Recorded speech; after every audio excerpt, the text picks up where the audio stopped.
There's so much noise right now, your phone, the world, your own thoughts. And in the chaos, one question keeps rising in your soul.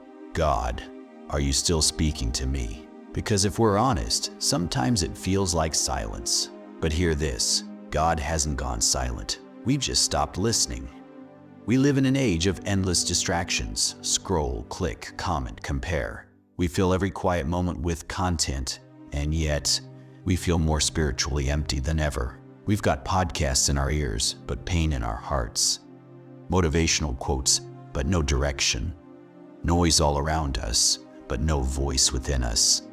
And still, the longing remains. God, if you're still speaking, how do I hear you again?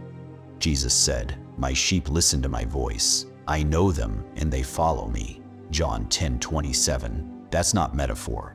That's not poetic exaggeration or symbolic mystery.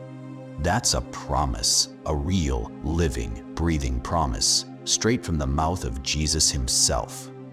You were designed, handcrafted to hear him, not just to know about him, not just to follow religion, but to actually hear his voice. His voice isn't some elite access pass reserved for pastors, prophets, or people who seem to have it all together.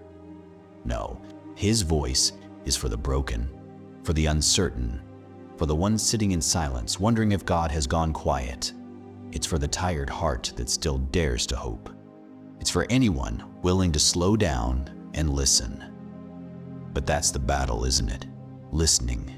We live in a world that glorifies noise, that tells us to chase answers, chase results, chase validation, but never stillness. We fill our minds with scrolling, our days with motion, and our souls with distractions so loud we can't even hear our own thoughts, let alone the whisper of God. And yet we wonder why we feel distant, why heaven feels silent. But the truth is, God has not stopped speaking. We've just stopped listening. His voice still echoes in the quiet, in the still places, in the word you haven't opened in weeks, in that one worship song that always moves you, in the verse that suddenly hits different, in the peace that doesn't make sense when everything else is falling apart. God's voice doesn't force its way in. He's not competing with your chaos. He's not shouting over your feed or crashing through your notifications. No, he's gentle, intentional, present. He's waiting in the silence, not because he's hiding, but because intimacy was never meant to be loud. It was meant to be sacred. His voice often hides in the soft spaces, not because he's far, but because he's drawing you near. His whisper doesn't come to those who demand it. It comes to those who desire it, to the ones who slow their pace, who turn their face toward him, who are tired of surviving off secondhand faith, and finally ready to encounter God for themselves. There is a reason Elijah didn't hear God in the fire, the earthquake, or the wind, but in a still, small voice, because God wasn't trying to show off his power, he was revealing his heart. What if you've been searching for the spectacular, but missing the sacred? What if he's not going to shout because he's already that close? You don't have to beg for his voice. You don't have to perform. You just have to make room. You have to stop running from silence and instead sit in it. You have to let the noise fall away and say, God, I'm here, I'm listening, speak.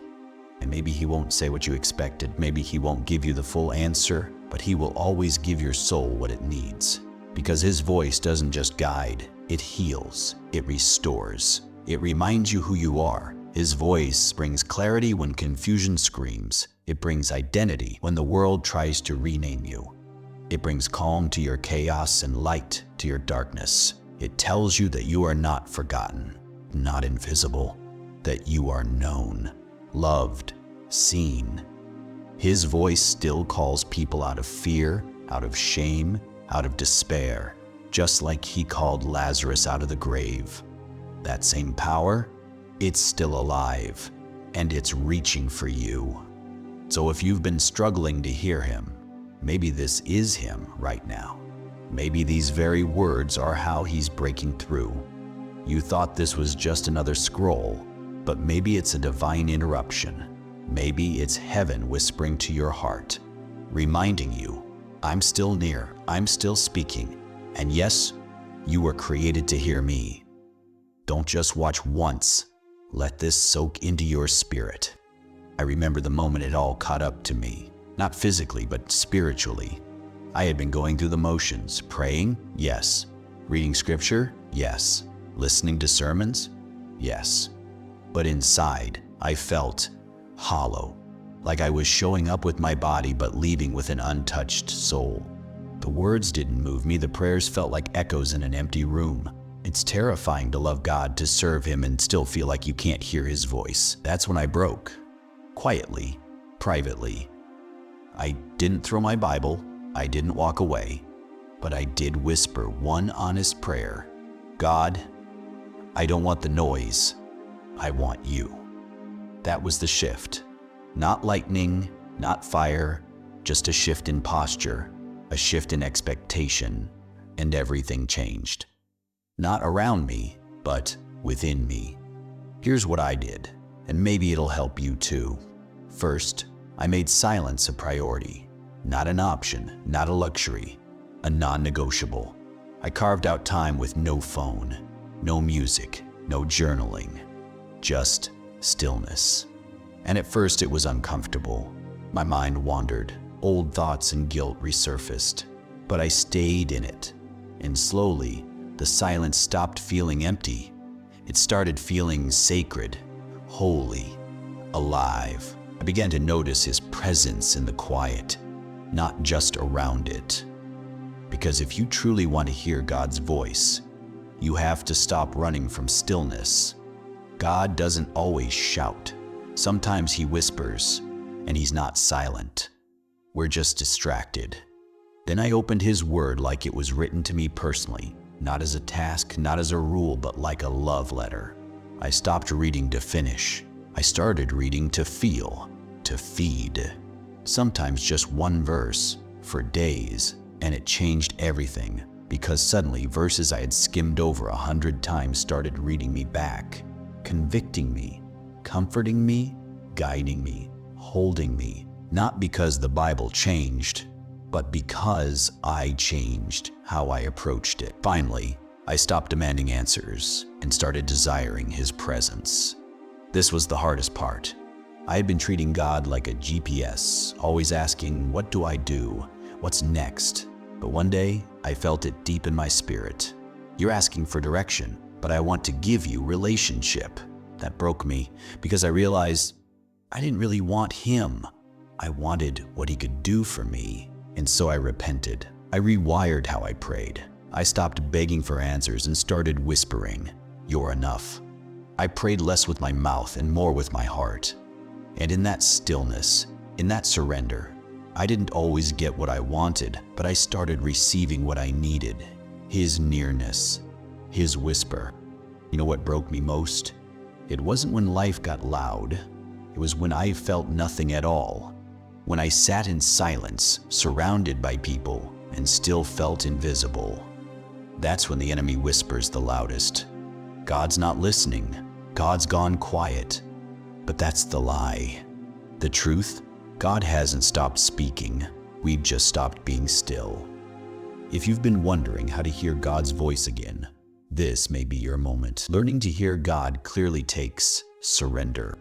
Sometimes His voice doesn't shake the ground. It doesn't split the sky. It doesn't rush in like fire. Sometimes it's just peace that doesn't make sense. Sometimes it's that one verse you've read 100 times that suddenly feels like it was waiting for you. Sometimes it's the tear you didn't mean to cry at midnight. And in that moment, you don't feel fear, you feel peace. That's His voice. If you're asking, is God speaking to me? The answer is yes. But to hear Him, you have to do something we rarely do anymore. You have to get quiet, not just around you, but within you. Because silence is where His whisper lands. Silence isn't empty, it's holy. There's a difference between loneliness and solitude. Loneliness says, I'm by myself. Solitude says, I'm with God. And if you can embrace that sacred solitude, you'll hear what your soul has been aching for. I remember the day I stopped begging Him to shout and just invited Him to whisper. I turned off the noise. sat on the floor, opened his word like it was written just for me. And in that moment, the silence wasn't scary anymore. It was sacred, because that's where I heard it. Not audibly, but deeper than sound. I see you. I've never left. I'm still here. So take the silence seriously. It's sacred ground. Listen, God's voice isn't reserved for perfect people. It's not for the most spiritual or those with eloquent prayers. It's for the broken, the tired, the ones barely hanging on. It's for the mom crying in the kitchen, the student battling anxiety, the man silently drowning in pressure. You don't have to perform. You don't have to pretend. You just have to be present. His voice isn't trying to impress you. It's trying to remind you who you are. So what do you do next? Start here. 5 minutes of silence. No music, no phone, no performance, just stillness. That silence will soften your soul, and soon that soil becomes the perfect place for God's whisper to land. And when you open your Bible, don't read it like a textbook. Open it like a message from heaven, because some verses won't just inspire you, they'll save you. They'll anchor you in storms. They'll carry you through things you thought would break you. And when it hits different, don't just move on. Come back and watch again. This moment right now, this is your sign. The fact that you're still here, still watching, still reading, it's not coincidence. It's a divine interruption. It's proof that God is still speaking. Maybe this was His way of whispering to you. Maybe it's not just a script. Maybe it's a rescue. And if this is stirring something in your soul right now, don't scroll past it. Lean in. Of this book to you, don't leave in silence. Comment below. I'm listening, Lord. Let that be your declaration today. Share this with someone you know is struggling in silence. And if you're going through something personal, drop a comment. I'll do my best to help. And if this stirred something in your soul, subscribe to Jesus Elated Faith, because every message here is crafted to quiet the noise and help you hear God's heart again. You're not spiritually deaf. You are not forgotten. You're not broken beyond repair. You just need to listen differently and trust the whisper is still speaking.